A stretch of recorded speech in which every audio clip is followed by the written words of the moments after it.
अप्सरा साधना में बहुत सारी चीज़ें जिस प्रकार से महत्व रखती हैं, ठीक उसी प्रकार से अप्सरा साधना में मंत्र का जप का जो तरीका होता है, मंत्र जप का जो लय होता है, वह भी महत्वपूर्ण होता है। बहुत सारे साधक अपने मनमाना ढंग से मंत्र का जाप करते हैं। जैसे वह अगर मान लीजिए जब बैठते हैं जाप करने, चूँकि बैठने का अभ्यास तो रहता नहीं है और अभ्यास न होने की वजह से जब वो थोड़ा देर तो उनकी जाप जो है विधि मतलब कि जाप का जो लय है, जाप का जो उनका गति है यानी स्पीड है, कुछ समय के लिए वो सही रहती है, लेकिन कुछ समय के बाद उनके जाप का जो गति होता है, जो लय होता है, लगभग 20-25 मिनट बीत जाने के बाद में वो बड़ी तीव्र गति से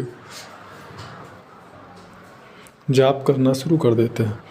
जैसे उनके पैरों में यानी घुटनों में दर्द बढ़ता है, वैसे वैसे ही उनके जाप की जो गति होती है वह गति बढ़ने लगती। मतलब उस दशा में फिर उनको लय का कोई मतलब नहीं होता है। दूसरी चीज़ यह है कि साधकों के मन में सदैव यह बना रहता है कि जाप जो संख्या है वह महत्वपूर्ण होता है, जबकि ऐसा नहीं है। साधक कहते हैं कि हाँ वो 21 दिन उन्होंने साधना कर लिया अथवा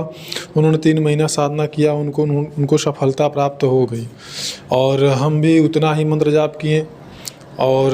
फिर भी हमको सफलता नहीं प्राप्त हुई। तो उसका कारण यह होता है कि जो जाप करने का तरीका, मंत्र के जाप का तरीका जो होता है, मंत्र के जाप का जो लय होता है, अगर आप मंत्र जाप की मर्यादा का उल्लंघन करते हैं तो फिर आपकी साधना सफल नहीं होती है अथवा उचित परिणाम, उचित लाभ नहीं प्राप्त होता है। जैसे कि विशेष प्रकार के जो अनुभव आने होते हैं, विशेष प्रकार की जो अनुभूति होनी होती है, जिस प्रकार से अप्सरा की साधना में सुनाई देते हैं अनुभव, मान लीजिए पायल की आवाज़ हो गई, पैरों के धमधम की आवाज़ हो गई, या बहुत ही विशेष प्रकार का खुशबू आना अथवा ध्यान मंत्र जाप के समय में मन एकाग्रचित होने पे बहुत ही ज़्यादा खूबसूरत किसी कन्या को दिखना या देवी का दर्शन प्राप्त होना, इस प्रकार के जो विशेष प्रकार के जो अनुभव होते हैं, तो वो सारे जो अनुभव होते हैं, यह सारे अनुभव जो होते हैं वह साधक को न आए, ऐसा हो सकता है अथवा ऐसा होता है। क्योंकि जबकि आप मंत्र जाप के मर्यादा का उल्लंघन करते हैं, यहाँ पर आपको समझना होगा कि जिस प्रकार से हम किसी व्यक्ति को बुलाते हैं तो उन्हें बड़ा रिस्पेक्ट जो है, बड़ा आदरणीय शब्दों से उनको संबोधित करते हुए हम बुलाते हैं और उसी जो है कि लय में बुलाते हैं। अगर हम किसी को भले ही मर्यादित शब्दों का प्रयोग करें, आदरणीय शब्दों का प्रयोग करें, लेकिन अगर उसका जो है सही लय से और सही भाव से हम उनको नहीं बुलाते हैं तो वो भी उनको एक तरीके से अपमान जैसा ही लगता है। तो इस प्रकार से अगर हम सामान्य व्यक्ति को बुलाते हैं तो भी उसका अगर सामने वाला बुरा मान सकता है, तो आप इस बात का जो है कल्पना करिए, इन बातों का स्वविवेक से निर्णय कर सकते हैं कि मंत्र जाप का जो लय होता है, जो विधि होती है और जो गति होती है, एक दिव्य शक्ति के लिए उसका आवाहन, उसको पुकारने का एक माध्यम होता है। जब हम किसी दिव्य शक्ति को, अगर आप यहाँ पे बात कर लें, किसी भी अप्सरा के लिए मैं बोल रहा हूँ, जब आप मंत्र में लगाते हैं तो मंत्र में आप उसको बोलते हैं आगच्छ आगच्छ स्वाहा, तो इस प्रकार से मतलब यह होता है कि आप उनका आवाहन करते हैं, आप उनको बुलाते हैं कि आप आइए। तो ऐसी स्थिति में यदि आपका जो इस गति है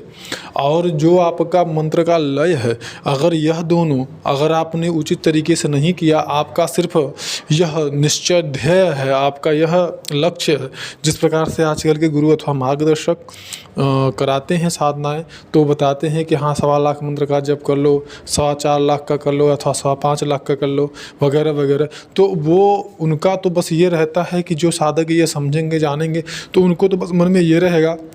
कि हमको 1.25 लाख का यदि करना है तो हम चाहे 11 दिन में 1.25 लाख का जप कर लें अथवा 21 दिन में कर लें अथवा 41 दिन में कर लें, क्या फ़र्क पड़ता है। तो लोग जितना ज़्यादा से ज़्यादा जल्दी से जल्दी सोचते हैं फटाफट करके हम अपना मंत्र जाप का जो लक्ष्य है हमारा पूरा हो जाएगा, और जब वह पूरा हो जाता है तो फिर वही वो उनका रोना रहता है कि गुरुजी हमने तो इतना दिन कर लिया और हमको कोई अनुभूति नहीं हुई, कोई अनुभव नहीं, कोई लाभ नहीं, किस प्रकार का कोई उसका प्रभाव नहीं दिख रहा है। तो ये सारी चीज़ें हमारे मंत्र जाप का जो लय होता है, उसकी जो विधि होती है, तरीका होता है,